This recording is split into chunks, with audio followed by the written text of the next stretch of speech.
at napangasawa niya si Uriah na isang kawal din ni Haring David na isang magiting. So kung titignan ninyo, parang connection lahat sila sa palasyo. So kikilalanin natin na si Bathsheba ay nagmula sa maray niya o kilalang pamilya. Si Bathsheba ay napakaganda. Yun ang sabi niya.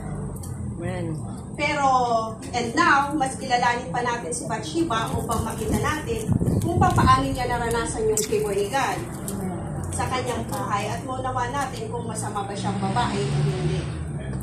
So, point 1 na tayo. Bathsheba was steadfastly faithful.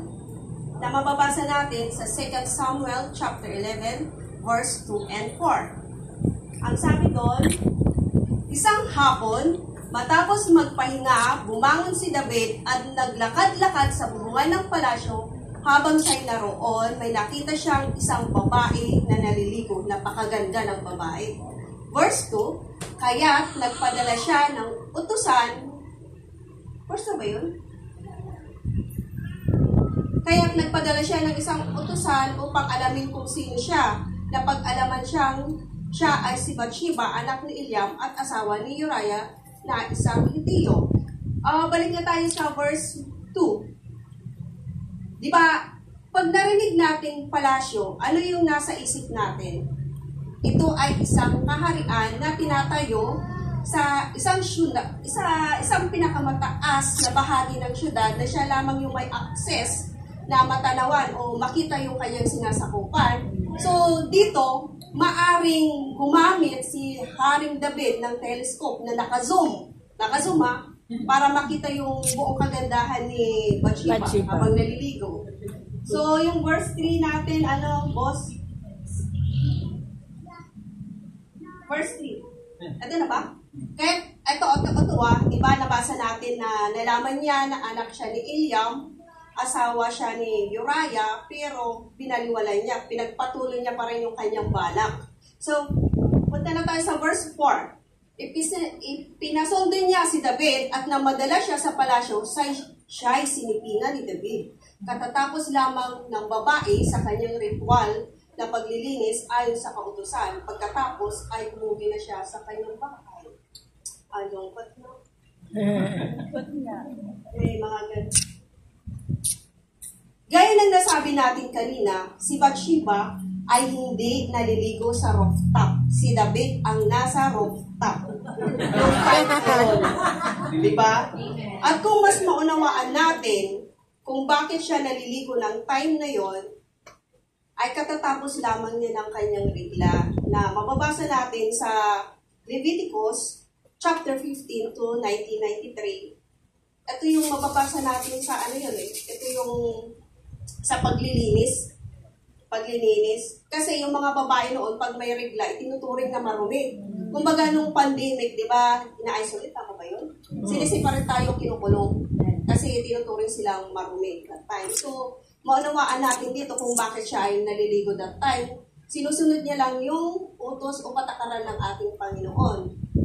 So, tignan natin, si Bathsheba sumusunod sa Panginoon. Samantalang itong si David, inaano siya ng kaaway o gumagawa siya ng kasalanan. So, makikita natin mamaya yung consequence dito. Siguro, according sa sa status ng buhay ni Bathsheba, maaring meron siyang mga servant na nagpapaligo sa kanya o babaeng taga-tabernakulo. Hindi niya malaman kung bakit siya pinatawag ni Haring David. Kasi ang mga kababaihan noon, wala silang karapatan. At una, hari yung nag-utos sa kanya eh. So, hindi siya pwedeng humindi, hari na yung nag-uutos. Kasi kung tumanggi ka, maaring mamatay ka. Kasi kahihiyan ng hari yon. Sa panahon natin ngayon, ano ang mga babae? Ang mga babae, gusto nila, sila yung masusunod ngayon. Ang gusto nila, i-under nila yung mga babae, mga lalaki. Tama ba yun? Diba? Tama ba yun? I-under yung mga lalaki, gusto nila, sila yung nasusunod. Pero nung unang panahon, nagpapasakop yung mga babae sa mga lalaki. Amen. Ngayon hindi na.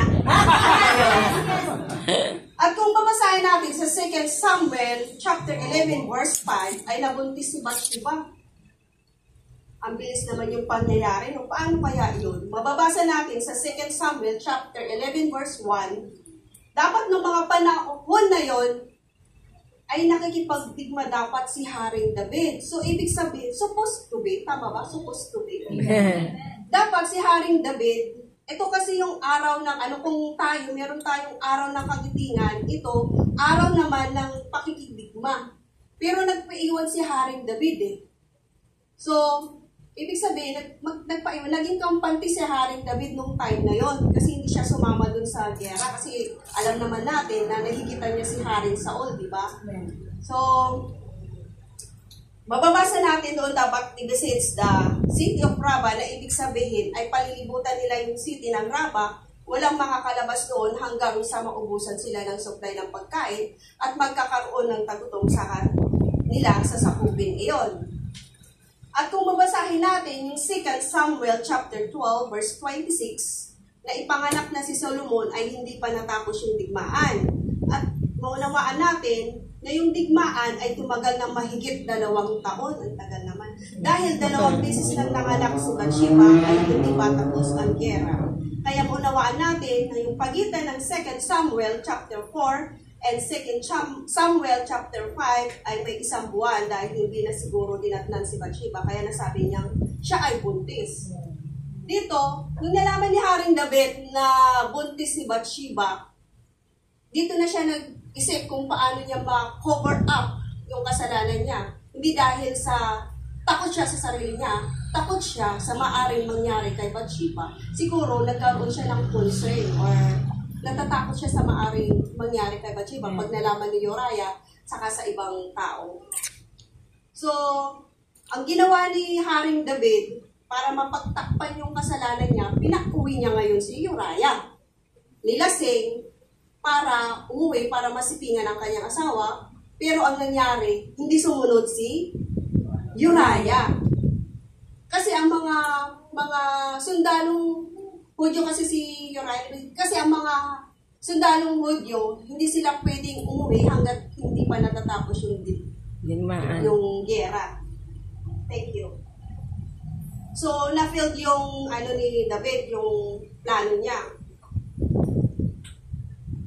Ang ginawa ni Haring David, pinapatay niya si Uriah. Mababasa natin sa 2 Samuel chapter 11 verse 26. When Bathsheba heard that her husband had been killed, she mourned for him. Pinagluksa ni Bathsheba ang kanyang asawa, na ibig sabihin ay mahal niya ang kanyang asawa kahit dinaka siya ni Haring David. Minahal niya ang kanyang asawa. Sabi dito, hindi pinaratangan ng Biblia si Bathsheba na may kasalanan. Kasi nadamay lang siya sa kasalanan ni Haring David. Ibig sabihin, kung pag-aaralan natin, di ba si Bathsheba matapat na lingkod ng Panginoon? So, sa isang family, sa isang pamilya, kung may isang tao na gumagawa ng kasalanan or yung mag-asawa, kung ang asawa mo gumagawa ng kasalanan, ibig sabihin, hindi mo makukuha yung 100% na blessings na manggagaling sa Panginoon. Amen. Depende na lang yun kung magre-repent yung tao. Amen. Kasi nadamay dito si Bathsheba, di ba? Si Bathsheba naglilingkod sa Panginoon, pero bakit gano'n naranasan niya yung hindi niya dapat maranasan?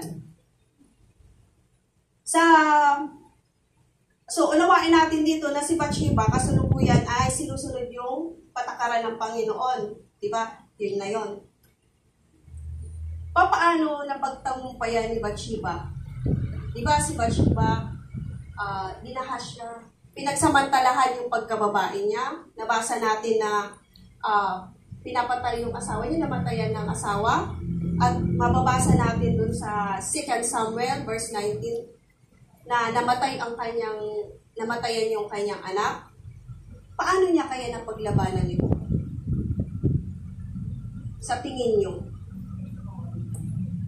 Hindi. Surrender. Tapat siya sa Panginoon. Amen. Ayaw niya paglabanan lahat ito. Anak siya ng isang mandirigma at ako siya ng matalinong tao na maalam sa karunungan.